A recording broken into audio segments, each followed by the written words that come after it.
Halo sobat pencinta Donghua, kali ini kita akan melanjutkan cerita Battle Through the Heavens Benua Kaisar. Cerita dan video ini diambil dari channel Mebarta. Tanpa banyak basa-basi, mari kita simak alur ceritanya. Lanjutkan dari cerita sebelumnya. Semua anggota yang dipimpin oleh Ziying, Shouzan, Longyang, dan Molisram mereka telah siap dari tempat yang tidak jauh dari Kuildan. Li Xiaolong Zenny juga terlibat dalam perang. Tetapi mereka berdua memimpin pasukan cadangan untuk mengejutkan Kuildan. Pada saat ini kedua pasukan sudah siap untuk berperang. Hanya menunggu perintah kedua belah pihak dan akan mengguncang kota Juzheng. Xiaoyan yang pergi sendirian telah tiba di pintu masuk Kuildan. Saat ini Xiaoyan melayang di atas langit Kuildan. Dia melihat ke bawah dengan ekspresi acuh tak acuh. Tangannya terangkat saat naga api keluar dan melilit penguasa Suan. Xiaoyan mengangkat penguasa Suan lalu membanting dengan keras ke arah Kuildan. Gelombang kuat yang dibawa penguasa Suan menghantam tanah di depan aula Kuildan. Lubang yang dalam tercipta dan menggetarkan seluruh aula Kuildan. Suara gemuruh dan guncangan hebat menarik seluruh pasukan Kuildan. Ketika mereka semua keluar, mereka sudah melihat lubang yang dalam di sekitar halaman aula. Pada saat yang sama, militer Kuildan dikejutkan oleh sosok yang menggantung di udara. Dia adalah Xiaoyan, pemimpin Shofu Mansion. Dia sudah datang. Teriak murid-murid Kuildan yang melihat Xiaoyan. Hal yang mengejutkan anggota Kuildan adalah Xiaoyan datang sendirian. Di dalam aula, ketua Kuildan merasakan aura yang sangat kuat. Sosoknya dengan cepat keluar dari aula dan melihat bahwa sudah ada lubang yang dalam di depan matanya. Ketua Kuildan mendongkak ke atas hanya untuk melihat Xiaoyan melayang di udara sendirian. Bajingan kecil, Anda bahkan berani datang sendirian untuk menyerang tempat saya. Apakah Anda sudah bodoh dan menyerahkan nyawa Anda? Teriak Liu Yan. Ekspresi wajah ketua Kuildan sangat dingin. Ini bukan pertama kalinya Xiaoyan begitu sombong di tempat Kuildan. Bagi ketua Kuildan ini seperti merobek wajahnya. Tubuh ketua Kuildan dipenuhi dengan nyala dan bergegas di udara tidak jauh dari Xiaoyan. Dia berkata, "Xiaoyan, beraninya Anda datang di sini sendirian. Apakah Anda datang ke sini untuk meminta belas kasihan atau untuk mencari kematian?" Ucap Liu Yan. "Senior Kuildan, apakah tindakan saya menghancurkan tempat Anda terlihat seperti meminta belas kasihan? Selain itu, saya juga tidak berniat mati di sini. Saya ingin membantu Anda menyusul cucu Anda yang mati di tangan saya." Ucap Xiaoyan dengan ekspresi acuh tak acuh. Liu Yan sangat marah mendengar kata-kata Xiaoyan. Energi Dauni bintang 8 tahap awal meletus dari tubuhnya. "Xiaoyan, hari ini saya akan memotong tubuh Anda menjadi 1000 bagian." Teriak ketua Kuildan dengan sangat marah. Setelah kata-katanya jatuh, nyala api meletus dari tubuhnya dan melilit Xiaoyan. Saat Xiaoyan melihat serangan api dari ketua Kuildan, dia hanya tersenyum kecil. Tubuh Xiaoyan mengempaskan nyala api ketua Kuildan yang melilit tubuhnya. Dan itu hilang dalam sekejap mata. Pada saat yang sama, ketua Kuildan mengeluarkan penguasa Sunlang di tangannya. Penguasa Sunlang yang membawa suhu panas melesat ke arah Xiaoyan. Melihat ini, Xiaoyan hanya mengayunkan bayangan penguasa Suan. Kedua serangan saling bertabrakan dan berakhir menghilang. Tanpa diduga, senjata yang digunakan oleh Tuan Istana sangat mirip dengan senjata saya. Tetapi serangan yang Anda tampilkan terlalu lemah. Saya khawatir itu tidak sebanding dengan penguasa Suan saya. Ucap Xiaoyan tersenyum jahat. Ketua Kuildan mendengus dingin dengan kata-kata sombong Xiaoyan. Penguasa Sunlang menembakkan 6 naga api ke arah Xiaoyan. Melihat serangan yang datang, Xiaoyan hanya menggelengkan kepala. Dia mengulurkan satu tangan dan gerakan cepat Xiaoyan membentuk kepalan. Keenam naga api yang menuju Xiaoyan menghilang dan menjadi fragmen-fragmen api. Liu Yan yang melihat kejadian ini, dia menghirup udara dingin. Meskipun ini bukan serangan terkuatnya, tetapi Xiaoyan dengan mudah menghancurkan setiap serangannya. Bahkan itu dilakukan hanya dengan satu tangan. Semua murid-murid Kuildan yang menyaksikan ini seolah-olah tidak percaya. Bahkan tiba penatua tamu yang mendukung Kuildan mengurutkan kening. Apa yang terjadi? Mengapa serangan ketua Quildan sangat mudah dipatahkan oleh Xiaoyan? Ucap penatua Kai dari aliansi bayangan yang direkrut ketua Quildan. Sebenarnya apa kekuatan Xiaoyan ini? Meskipun ketua Quildan baru saja menembus Dodi bintang 8, tetapi bagaimana mungkin serangannya mampu dipatahkan dengan mudah? Ucap penatua King. Kekuatan yang dimiliki Xiaoyan tidak seperti yang ada di permukaan. Sepertinya dia sudah menyembunyikannya terlalu dalam. Ucap penatua dari iblis jiwa yang direkrut Quildan. Mereka adalah Dodi bintang 8 puncak yang mendukung Quildan dalam perang ini. Namun mereka bahkan tidak bisa melihat kekuatan Xiaoyan. Sementara mereka bertiga masih terkejut tiba-tiba para militer Quildan mengeluarkan suara keras. Suara keras itu dimulai dari suara pertama dan diikuti oleh suara-suara selanjutnya. Tidak diragukan lagi pada saat ini banyak militer Quildan diledakkan di mana-mana dengan jeritan yang sangat keras. Itu adalah efek penghancuran tubuh dari pil terobosan yang diciptakan Xiaoyan. Untuk sementara waktu daging dan darah berceceran di mana-mana.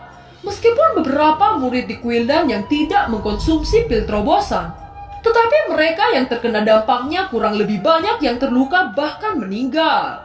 Apa yang terjadi? Bagaimana itu meledak? Ucap terkejut ketua Quildan saat melihat adegan ini.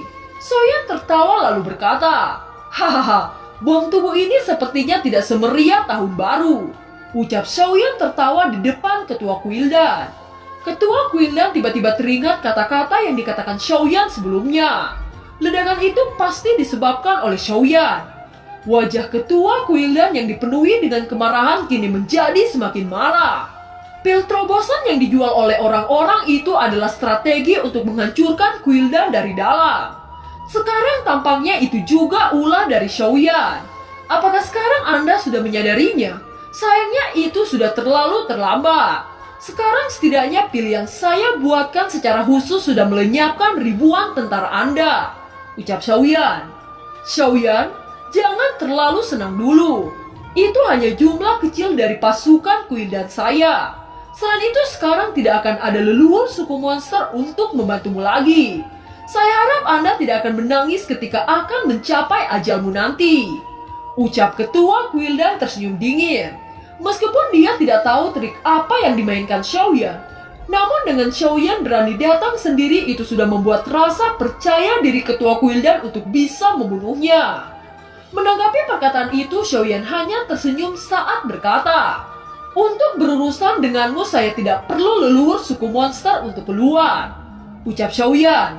Setelah mengatakan itu, tiba-tiba Xiaoyan meniup peluit dari mulutnya. Molistrom yang telah bersembunyi sejak lama di Quildan akhirnya keluar dengan ribuan pasukan dari Shofu Mansion. Ketua Quildan yang melihat ini tidak bisa untuk tidak tertawa. Dia berkata, "Hahaha, Xiaoyan, Shofu Mansion Anda hanya memiliki tenaga ini. Apakah Anda ingin menggunakan 2.000 orang ini untuk bertarung melawan puluhan ribu orang di Quildan saya?" Ucap ketua Quildan. Menghadapi penghinaan ketua Quildan, Xiaoyan tidak terpengaruh. "Saya mendengar bahwa Anda memiliki 400 Dodi bintang 7 di Shofu Mansion Anda. Lalu di mana itu? Mengapa yang keluar hanya sampah Dodi bintang 5? Apakah Anda masih ingin kami membunuh 2.000 Dodi bintang 5 ini sebelum 400 Dodi di bintang 7 Anda muncul?" Ucap ketua Quildan melanjutkan provokasi Xiaoyan. Xiaoyan memandang ketua Quildan seperti sedang melihat orang bodoh. "Ketua Quildan, saya merasa bahwa di balik kata-kata Anda ternyata terdapat rasa takut yang mendalam." Ucap Xiaoyan tersenyum. "Cih, takut? Apakah Anda lupa bahwa ini adalah tempat Quildan saya? Puluhan ribu orang Quildan saya akan takut pada 2.000 orang Anda. Sungguh lelucon." Ucap ketua Quildan setelah kata-katanya jatuh dia melambaikan tangannya. Dalam sekejap mata ada puluhan ribu orang di belakang ketua Quildan. Jumlahnya lebih dari 10 kali lipat dari pasukan Xiaoyan. Terlihat dari kejauhan tampaknya keduanya sama sekali tidak signifikan. Bahkan Xiaoyan hampir dikelilingi oleh pasukan Quildan. Sekarang saya ingin melihat. Saya atau Anda yang takut? Xiaoyan, sudah hampir waktunya untukmu mati." Apakah mungkin kamu ingin menggunakan 2.000 orangmu untuk bertarung melawan semua pasukan di udara dan pasukan di bawah saya? Ucap Ketua Quildan. Pemilik istana, saya hanya memiliki 100 Dodi di bintang 7 di Shofu Mansion saya. Bagaimana itu bisa melawan puluhan ribu pasukan Anda? Ucap Xiaoyan tersenyum kecil. Xiaoyan, berhentilah bermain tipuan denganku. Kamu tidak harus berpura-pura di sini. Ucap Ketua Quildan. Kesabaran Ketua Quildan benar-benar musnah oleh Xiaoyan. Ya, karena ini masalahnya saya tidak akan membuang-buang waktu lagi. Ucap Xiaoyan menjentikan jarinya dan nyala api terbang ke langit. Setelah sinyal diluncurkan, terlihat banyak sosok yang tiba-tiba muncul dari sudut tempat Quildan. Mereka adalah Ziying, Longyan, Xiaozan yang memimpin 200 Dodi di bintang 7. Setelah itu Xiaoyan tidak menunda lagi saat berteriak. Serang dan hancurkan. Teriak Xiaoyan memimpin untuk menyerang. Serang dan bunuh semuanya. Teriak Ketua Quildan kepada semua pasukannya. Kedua belah pihak pecah dalam pertempuran skala besar. Namun jeritan tiba-tiba memenuhi seluruh pasukan Quildan. Secara bertahap korban mulai muncul di mana-mana. Darah bagaikan hujan dan daging bagaikan debu di tengah-tengah pertempuran ini. Itu terjadi dengan cara yang sangat mengerikan. Xiaoyan melesat ke sana kemari untuk membunuh sebagian besar Dodi di bintang 7 Quildan. Begitu juga Ketua Quildan memiliki momentum yang hebat saat merenggut nyawa pihak Shofu Mansion. Pada akhirnya Xiaoyan dan Ketua Quildan berhadapan satu sama lain. Di sisi lain, 3 penatua tamu yang direkrut Quildan hanya menonton dari kejauhan. Untuk sementara mereka bahkan tidak mengambil tindakan sama sekali. Penatua Kai berkata, pasukan Shofu bahkan tidak ada 10.000 orang. Kita tidak perlu repot-repot mengambil tindakan. Dengan cara ini cepat atau lambat Shofu Mansion pasti akan kalah. Ucap penatua Kai dari aliansi bayangan. Saya tidak pernah berpikir bagaimana Xiaofu berani mengambil inisiatif untuk datang. Apakah itu hanya semata-mata kebodohan dari seorang pria muda? Ucap penatua King yang mendukung Quildan. Meskipun Xiaoyan bukan dari generasi kita, namun saya tahu bahwa Xiaoyan sangat cerdas. Bagaimana mungkin Xiaoyan membuat keputusan ceroboh? Bukankah ini setara dengan mengubur Shofu Mansion dengan sia-sia? Saya merasa ada sesuatu yang salah. Ucap penatua Suetu dari Iblis Jiwa. Di langit Xiaoyan dan Ketua Quildan berhadapan satu sama lain. Ketua Quildan, kemenangan ditentukan oleh kita. Ini sudah waktunya untuk bertarung 1 lawan 1 dan menentukan siapa yang akan dihapuskan. Ucap Xiaoyan memandangi Quildan di depannya. Setelah kata-katanya jatuh, Xiaoyan melambaikan penguasa suan api di tangannya. Tubuhnya menghilang dengan cara yang mengerikan. Yang bisa dilihat oleh Ketua Quildan hanya sisa bayangan yang ditinggalkan oleh Xiaoyan. Tidak lebih dari 1 detik Xiaoyan sudah berada di atas kepala Ketua Quildan. Adegan ini membuat Quildan merasakan krisis hidup dan mati yang tersulut dalam hatinya. Xiaoyan mencapai kekuatan Dodi bintang 8 tahap menengah. Sekarang auranya diungkapkan hanya pada titik terakhir hidup Ketua Quildan. Penguasa Suan Api itu memukul keras ke kepala Ketua Quildan. Menghadapi serangan cepat yang ditampilkan, Xiaoyan membuat Ketua Quildan tidak bisa bereaksi sedikit pun. Tubuh Ketua Quildan terjatuh ke tanah dengan cara yang sangat menyedihkan. Bajunya compang-camping, kepalanya ditutupi oleh darah yang mengalir ke wajahnya. Namun dalam menerima serangan keras seperti itu, Ketua Quildan masih bisa memiliki nafas. Ketua Quildan awalnya meremehkan kekuatan Xiaoyan. Dia mengira Xiaoyan masih Dodi di bintang 7.